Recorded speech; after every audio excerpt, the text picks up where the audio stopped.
Ketika suaranya tidak mampu menggetarkan walau satu nada yang jelas dan bermakna, meskipun berbeza daripada insan normal, Al-Quran tetap menjadi pendamping.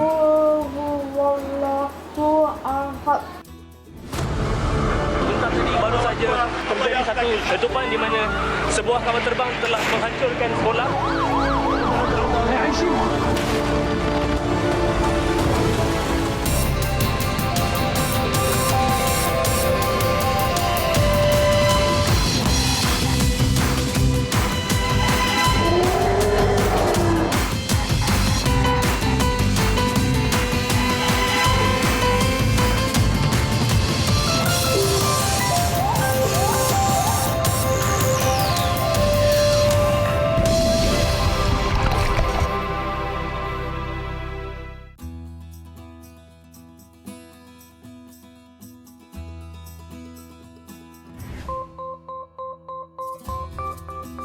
Ketika suaranya tidak mampu menggetarkan walau satu nada yang jelas dan bermakna, itu bukan halangan untuk merasai nikmat kasih sayang pencipta yang maha mendengar. Di hujung jari, huruf-huruf itu dibelai. Di dalam hati tergambar kebesaran Allah.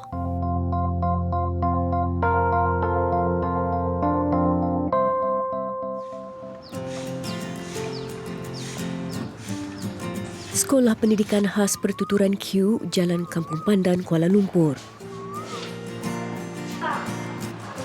Beroperasi sama seperti sekolah harian biasa, namun pelajarnya istimewa.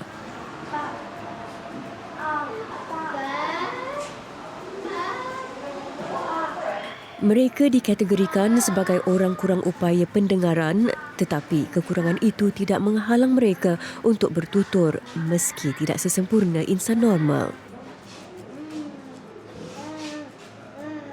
Sekolah di bawah kelolaan Persatuan Kebangsaan Pekat Malaysia ini membimbing pelajar berusia 5 hingga 13 tahun untuk berkomunikasi menerusi kaedah pertuturan Q.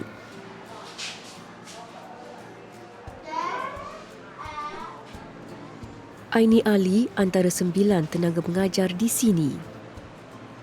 Mesra dengan panggilan Cikgu Aini, penlibatannya sebagai pendidik di sekolah ini bermula pada Jun 1997 selepas beberapa bulan anaknya dimasukkan ke sini. Pada ketika itu, usia anaknya baru menginjak 6 tahun.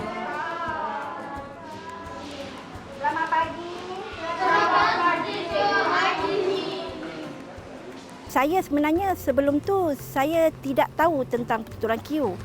Saya pergi ke UKM di Hospital Jalan Temerloh, UKM, dan di situ saya kenal beberapa orang ibu bapa yang menghantar anak ke pusat pertuturan Q, dan dia syorkan saya kenapa tak hantar anak saya kat sekolah Q. Dia kata anak saya boleh bertutur. Jadi di situ saya cuba datang ke sini. Alhamdulillah saya nampak perubahan daripada anak tu, daripada zero. Sebab anak saya asal memang tak boleh cakap pun, dia itu kan. Jadi dengan bantuan speech pertuturan di Jalan Temerloh dan saya datang sini, 2 minggu anak saya dah boleh membaca. Bismillahirrahmanirrahim. Bagi pelajar beragama Islam, Iqra' dan Al-Quran setia membasahi bibir sebelum kelas bermula.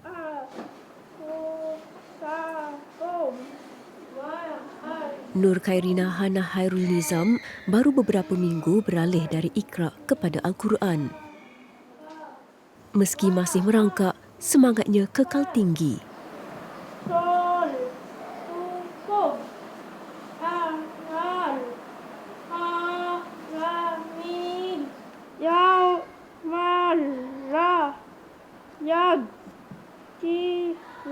Pelajar tahun 6 ini tinggal bersama Cikgu Aini sejak berumur 7 tahun, berikutan jarak perjalanan yang jauh untuk ke sekolah.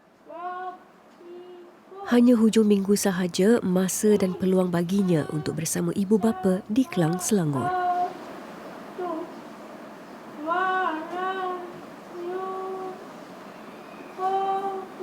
Hana dia mengaji daripada umur dia 7 tahun Dan mungkin kerana patutnya tahun lepas lagi dia dah naik Al-Quran, tapi oleh sebab kita tak sekolah, so baru beberapa minggu dia naik Al-Quran juzuk 1, dan saya bersyukur sebab dia cuba nak mengaji. Alhamdulillah dia ada proses peningkatan untuk mengaji. Buatkan buku ikrar awak.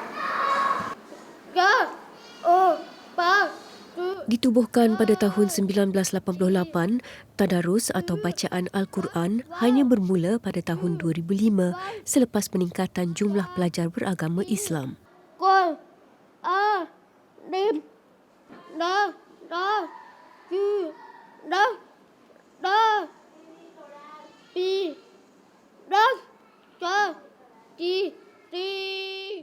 Zaman anak saya tak ada mengaji sebab masa tu ramai murid-murid Cina. So bilangan murid Melayu boleh dikira. Jadi saya mengajar anak saya di rumah dengan kaedah Q yang saya gunakan. Selepas tu murid Melayu banyak masuk dan masuk di situ kita dedahkan kaedah Q, cara membaca Al-Quran ataupun Iqra lah. Kod tangan yang kita guna tu macam bata adalah sebutan dan bunyi dengan pergerakan serta pergerakan bibir sekali.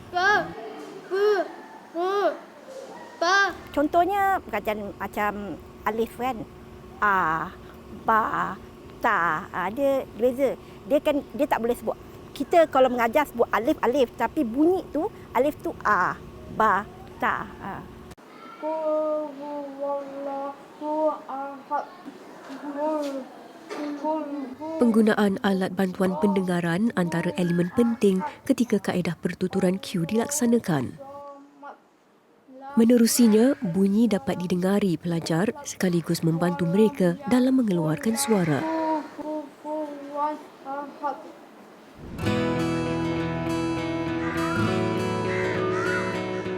Pada tahun ini, jumlah pelajar yang mendaftar hanya 27 orang.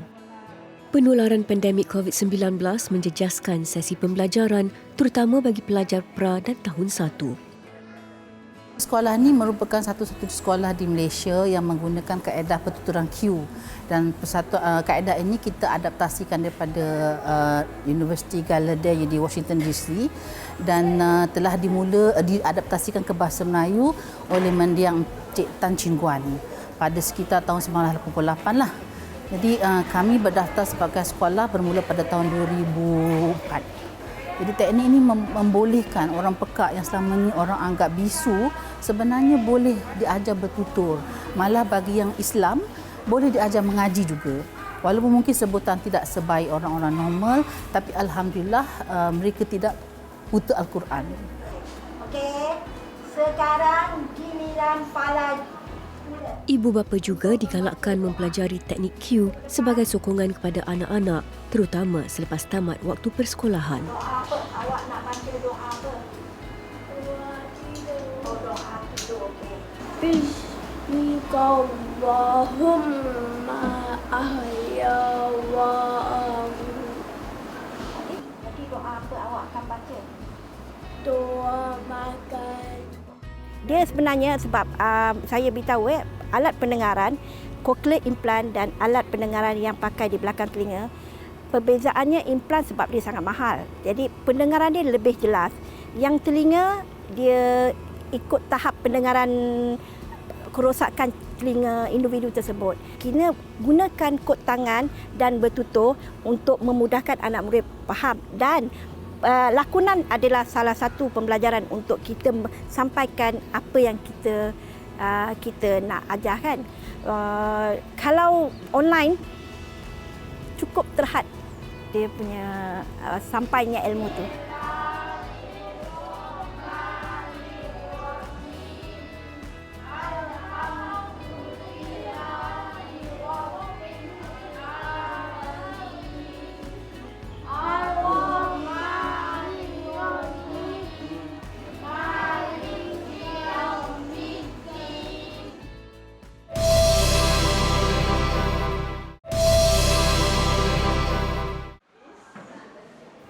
Pekak tidak bererti bisu. kaedah komunikasi pertuturan Q membantu golongan yang mengalami masalah pendengaran untuk bertutur.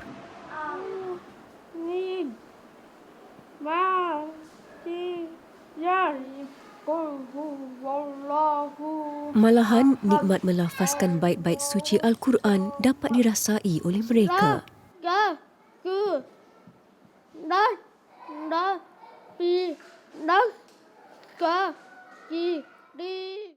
Sekolah Pendidikan Khas Pertuturan Q Kuala Lumpur, satu-satunya pusat yang menawarkan kaedah komunikasi sebegini. Dikendalikan pakar terapi pertuturan, sebuah bilik khas disediakan untuk mengesan dan membetulkan kesalahan sebutan pelajar. Jam. Mereka juga dilatih untuk meningkatkan penguasaan mendengar tanpa menggunakan bahasa isyarat. Di sini di sekolah kami ada bilik speech pertuturan yang disyorkan oleh Cik Syarul Ikram. Dia antara boleh dikatakan ahli keluarga kami lah. Setiap kali kami kalau ada masalah anak-anak yang tak boleh sebut certain huruf atau perkataan, semua cikgu-cikgu akan rujuk kepada dia. Dia lah yang akan bantu. Murid ni akan boleh sebut certain huruf ni ke tidak ke, dia akan terangkan. Kalau misal kata tak boleh, dia akan beritahu cikgu macam mana nak keluarkan bunyi itu. Bersama Abidi, Burhan, Abbas, Bala. Latihan berterusan membantu mereka mendengar dengan lebih tepat serta bercakap secara lancar ketika berhadapan individu normal. Bukan masalah bagi mereka. Lagi satu, saya rasa sekolah ni berbeza daripada sekolah yang lain. Walaupun asas penubuhannya kami mahu menolong orang pekak, sebenarnya kami dapati sistem ini atau kaedah ini juga berguna untuk orang-orang autisma dan juga dileksia. Kita ada contoh bekal-bekal pelajar yang autisma yang sebelum ni datang tidak boleh berbahasa, tidak boleh membaca dan menulis, tapi alhamdulillah menggunakan teknik ini mereka boleh menguasai bahasa dan juga boleh menguasai pelajaran yang diajar kepada mereka. Antara pelajar-pelajar kami yang dah terbukti menggunakan teknik ini berkesan, kita ada yang sampai masuk ke universiti, pemegang diploma, dan sekarang ada 2 orang sedang meneruskan pengajian di peringkat PhD lah. Jika dahulu, gadis 21 tahun ini merupakan pelajar Cikgu Aini, kini Arina Basirah Saharudin berganding bahu bersama-sama mendidik anak-anak istimewa di sini.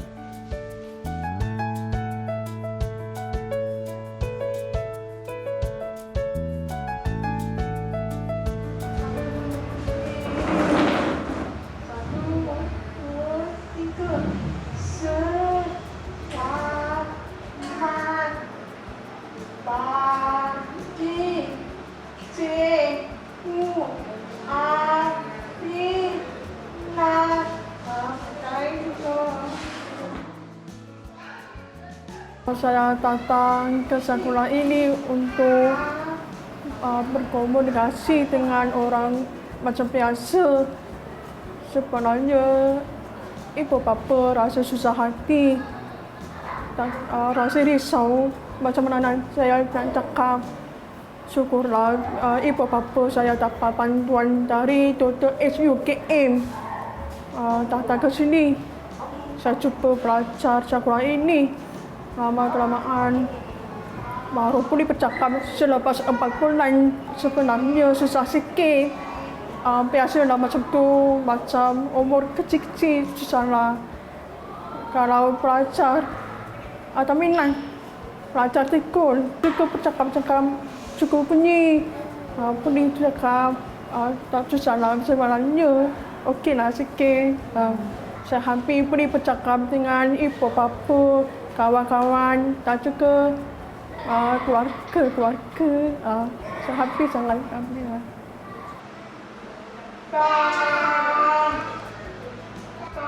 Pernah diperlekeh akibat kekurangan diri, namun segalanya berjaya ditepis menerusi kejayaan yang digenggam.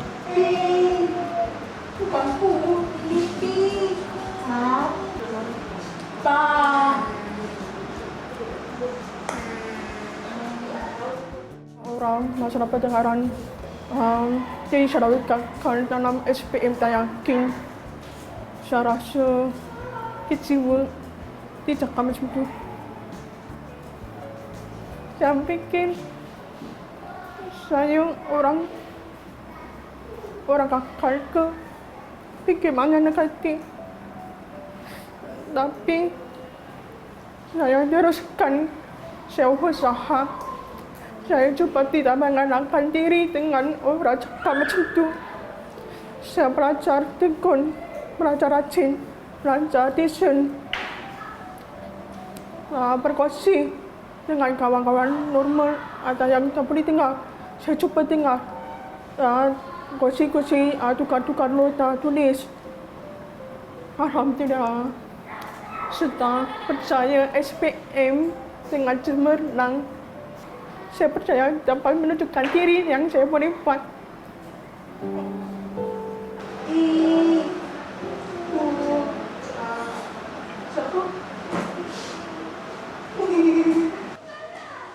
Bercita-cita melanjutkan pelajaran ke peringkat ijazah, anak kelahiran Selangor ini memilih untuk mendalami kursus di dalam bidang pendidikan khas.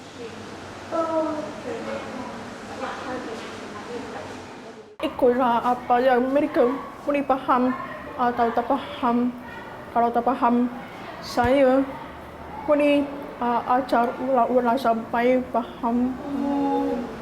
Saya tiba-tiba panik tengok ramai orang peta-peta masalah pendengaran. Tiba-tiba sudah lemah dalam belajar. Terutamanya, saya pun risau. Tapi saya ambil kursus pendidikan khas supaya saya boleh memberi banyak sokongan kepada murid-murid masalah pendengaran OKU.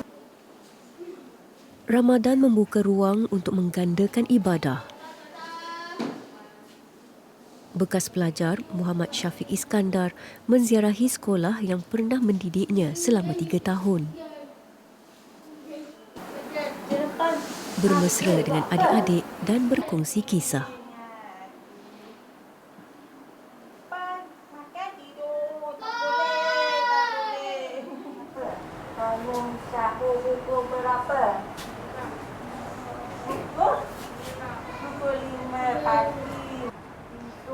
Meski sudah beberapa tahun meninggalkan sekolah ini, tetapi alumni sekolah pertuturan Q ini tidak pernah alpa untuk terus memberi sokongan kepada sekolah yang pernah berbakti kepada mereka. Selain Cikgu Arina dan juga Afikah yang kembali bertugas mengajar anak murid di sini, seorang lagi alumni sekolah ini iaitu pendakwah muda Syafiq turut hadir ke sini untuk berkongsi motivasi berkenaan Ramadan. Tidur. Tak boleh, kita tak boleh lentas. Sudah berkahwin, Syafiq bersekolah di sini pada usia 6 hingga 8 tahun. Selepas 20 tahun, Syafiq menjejakkan kaki ke sini bersama isteri dan anaknya yang juga berstatus orang kurang upaya pendengaran.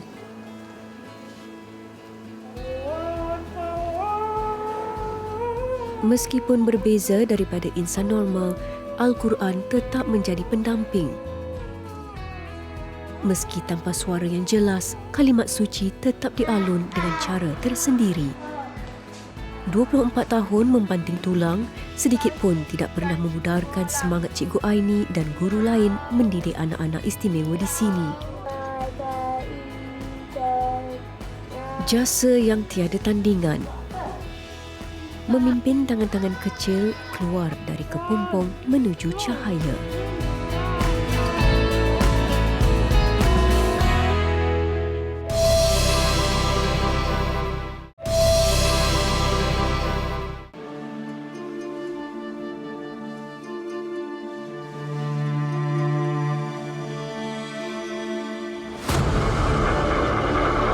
Allahu Akbar, Allahu Akbar, Allahu Akbar.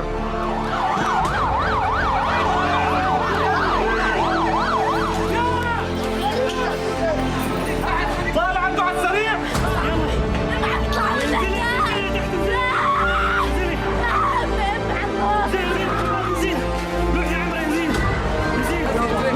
أكبر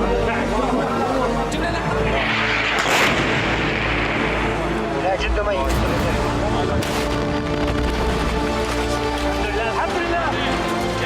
Sebentar tadi baru saja terjadi satu letupan di mana sebuah kapal terbang telah menghancurkan sekolah.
Sekelip mata, ada ibu yang merana kehilangan anak. Ada anak yang trauma kehilangan ayah bonda untuk berpaut. Pergolakan meranapkan impian untuk meniti kehidupan dengan tenang. Hakikatnya, ratusan ribu insan tidak berdosa menutup usia di bawah sisa runtuhan peperangan terburuk dalam dunia moden yang mengharukan. Krisis yang berlaku memusnahkan bukan hanya tamadun sejarah, malah membunuh hala tuju dan motivasi rakyat yang digilis prahara kezaliman yang tak terduga. Ketika Arab Spring menggegar Timur Tengah pada tahun 2010, bumi Anbiya ini turut menerima impak taufan perubahan politik yang membawa kehancuran. Syria yang pernah dijulang sebagai hamparan sejarah Islam bagaikan bumi indah yang tinggal serpihan.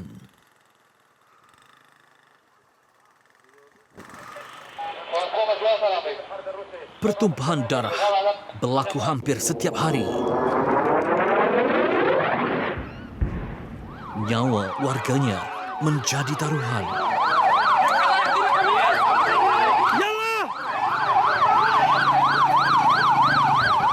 Runtuhan hidup tidak mengizinkan mereka untuk bermimpi berdepan dengan keruntuhan, kezaliman, tragedi peperangan yang entah bila akan berakhir. Namun dengan semangat yang ditunjukkan oleh sukarelawan, mereka kembali melakar warna untuk melihat suria akan kembali bercahaya dan memancarkan sinaran yang cukup indah. Moga-moga kezaliman akan berakhir, peperangan akan tamat dan bumi Syria kembali bercahaya dengan kemakmuran dan keamanan. 15 Mac 2021, genap 10 tahun bumi Syria telah bermandi darah. Namun tanda-tanda perdamaian di rantau tersebut belum lagi menampakkan hasilnya. Syria, sebuah negara yang terletak betul-betul di kawasan Timur Tengah, dikelilingi oleh negara Turki, Iraq, Jordan, Palestin dan Lebanon. Syria juga merupakan sebuah negara yang sangat cantik, sehingga Aleppo dinobatkan sebagai the most beautiful and elegant city in the world oleh BBC pada tahun 2016. Sedekad berlalu, bumi Syria hari ini ibarat padang jarak padang terkukur. Kebanyakan bangunan yang terdapat di Syria hari ini hancur dan masjid-masjid seperti Masjid Khalid Al-Walid rosak teruk akibat perang yang belum lagi menampakkan sinar untuk pulih seperti sedia kala.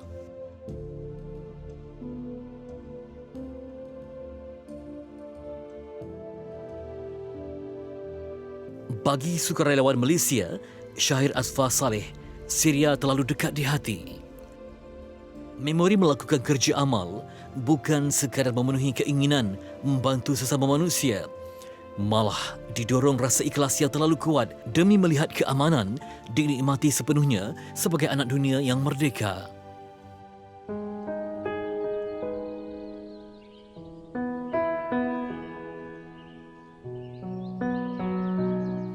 tragedi di sebuah madrasah tak akan dapat dipadam dalam kamus hidupnya.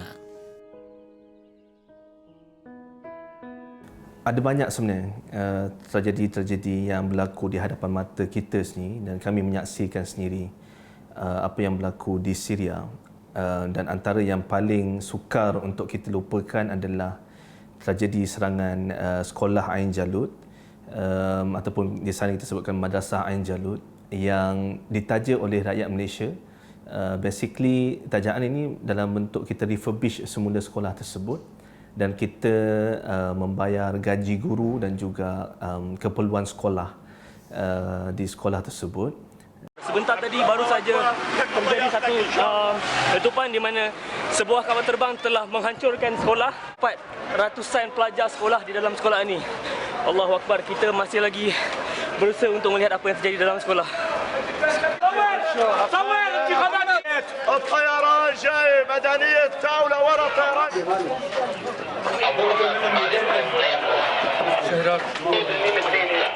Pagi itu saya ingat sangat sebab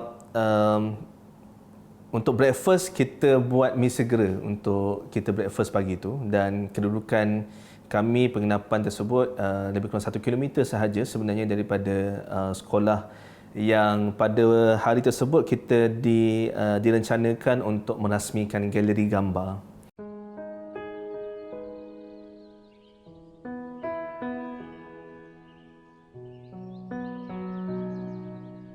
Sebenarnya kami tak sempat sentuh pun mi segera tersebut. Baru mi segera tersebut siap, kami mendengar sebuah bunyi yang sangat kuat. Semua tergamam, semua terduduk. Selang 5 minit kami mendengar satu lagi dentuman ataupun satu lagi bunyi roket dan tidak semena-mena datang satu motor ke penginapan kami membunyikan horn dalam keadaan cemas dan mereka katakan yang membawa motor ini mengatakan bahawa sekolah Ain Jalut diserang. Sekolah Ain Jalut diserang dalam keadaan yang sangat cemas. Terbungkam, everyone is like hampir keseluruhan pada kami turut menangis.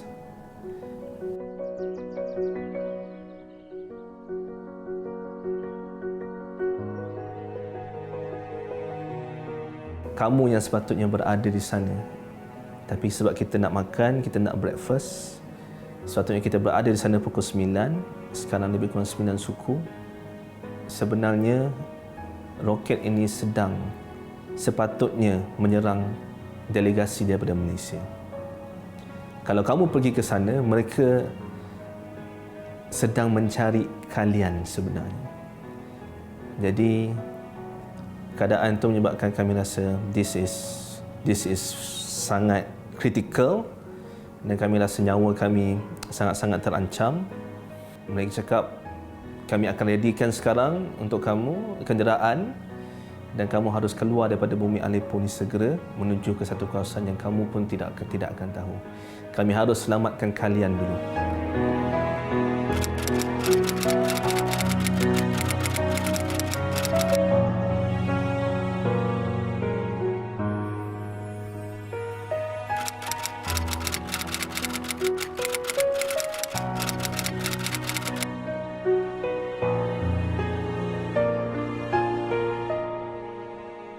أكبر يا رب سلم يا رب سلم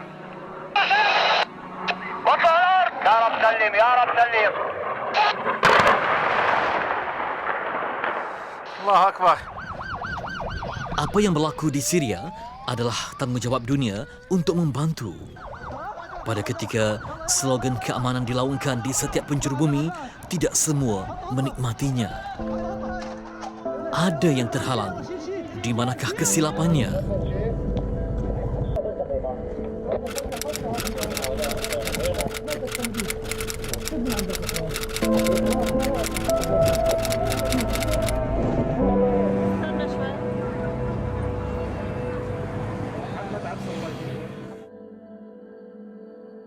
Januari 2013, kami berada di bumi Aleppo sekali lagi. Ketika itu berlaku satu tragedi di mana sejumlah 120 jasad yang tidak bernyawa dibuang di dalam sungai Kuwait ataupun sungai Kuwait di Aleppo. Dan kami melihat dan menziarahi sendiri jasad-jasad ini dan kami menyaksikan bagaimana hampir setiap jasad ini ada kesan tembakan di kepala. Mana ada yang masih terikat tangannya di belakang, malah ada yang hancur mukanya disimbah asid, ada yang ditembak di dada dan sebagainya. Jadi untuk membayangkan perkara ini berlaku di hadapan mata kami dan kami menidakkan, menutup mata ataupun tidak bersungguh-sungguh menyatakan ataupun mengangkat isu kezaliman, isu kemanusiaan yang berlaku di Syria, kami rasa kami adalah insan yang sangat tidak berhati perut. Ketika bantuan hadir, mereka kenyang buat seketika. Namun bagaimana dengan bekalan hari-hari mendatang? Bagaimana pendidikan anak-anak yang terumbang-ambing dalam hirup makna kedamaian yang menjadi hak asasi setiap insan? Jika dibiarkan, virus buta huruf bakal melanda di sebalik trauma emosi yang sukar untuk diungkapkan. Layanan mereka kepada kita seolah-olah kita ini keluarga, datang daripada jauh, sanggup mengorbankan nyawa, merisikokan nyawa kami untuk datang. Dan mereka melayan kita sebagai sebuah keluarga. Dan betapa banyaknya, ramainya sahabat-sahabat kami sebenarnya yang telah terbunuh, yang telah meninggalkan kami.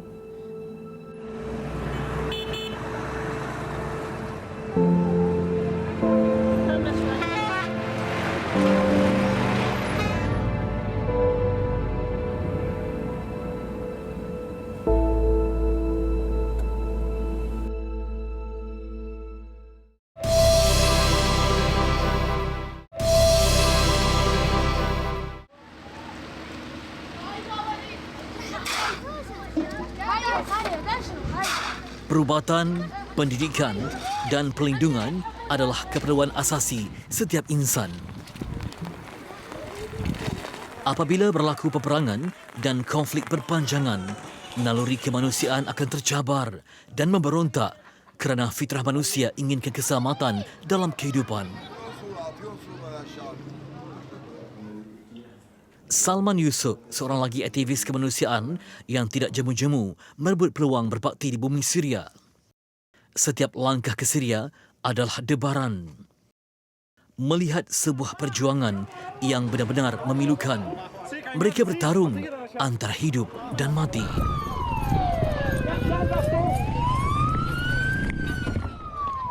Apa yang diinginkan adalah untuk melihat Syria yang lebih baik. Sampai satu tahap pernah ada saya, kita kata indirectly sembang dan kata mungkin satu hari apa yang kami inginkan mungkin menjadi Syria seperti Korea. Kan kita ada North Korea, kita ada South Korea. Dan apa yang orang kata mungkin ini adalah solusi kepada Syria.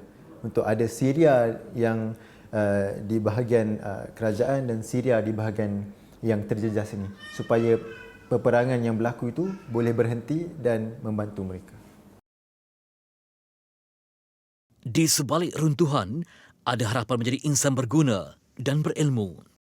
Dianggarkan 5.8 juta kanak-kanak Syria terjejas pendidikan mereka akibat peperangan. Serangan terhadap orang awam dan kawasan sekolah telah memusnahkan 1/3 jumlah keseluruhan sekolah dan mengakibatkan kesulitan kepada lebih 200,000 guru dan pekerja sektor pendidikan. Kebanyakan mereka teringin nak pergi ke sekolah, tetapi disebabkan terdesaknya kehidupan mereka, dia dah terpaksa ditukar untuk menjadi teringin untuk bekerja. Saya terjumpa seorang kanak-kanak umurnya baru 7 tahun tapi sudah bekerja di tempat pembinaan, angkat simen, angkat pasir dan sebagainya.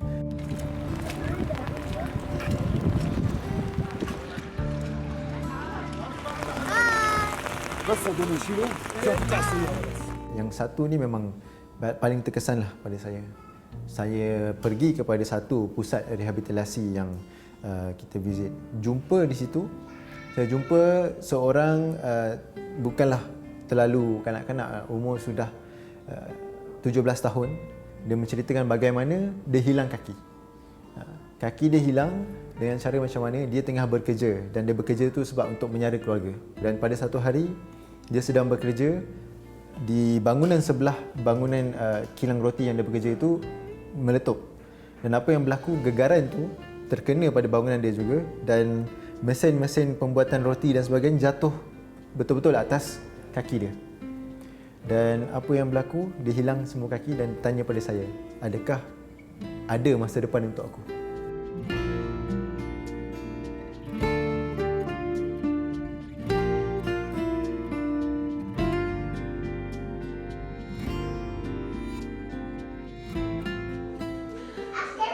Di Malaysia, Muhammad Said Zakaria, 35 tahun, membesarkan keluarganya sambil menghirup udara perpaduan di bumi bertuah Malaysia ini. Dia datang ke Malaysia untuk menyambung pengajian dalam bidang kewangan Islam setahun lebih awal sebelum perang meletus di Syria. Konflik itu mengakibatkan impiannya untuk pulang ke kampung halaman di Damsyik terpaksa dilupakan. Okay. Wait. Can you write a multiplication? Ya. Kita pun tak sangka masa saya keluar Syria yang ini benda boleh jadi. Memang kita sedih bila tengok keadaan macam ni. Kita pun sampai tak yakin ini betul jadi ke kat tempat kita. Tapi itulah yang hakikatnya, yang anak-anak tak ada education, yang tak ada schooling, dia punya trauma, dia punya perception. Kita harap slowly benda ni akan cool down, insyaAllah, and things akan balik semula masa yang aman. 3 anak Said, iaitu Jana, Muhammad dan Talia, lahir di Malaysia. Membesar dalam suasana harmoni dan perlahan-lahan mengutip ilmu yang tiada batasan. Okay, very nice.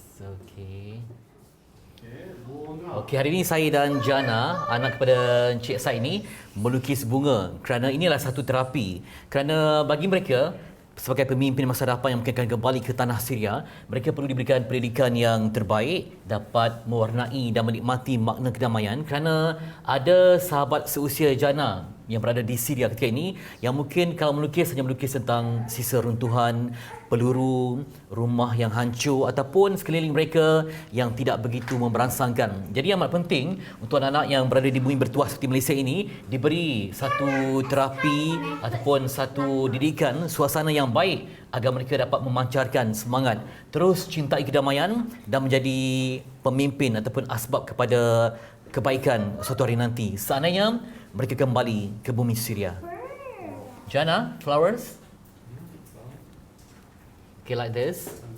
Bangun pagi, gosok gigi, cuci muka, pakai baju, makan roti, minum susu, pergi sekolah, senang hati.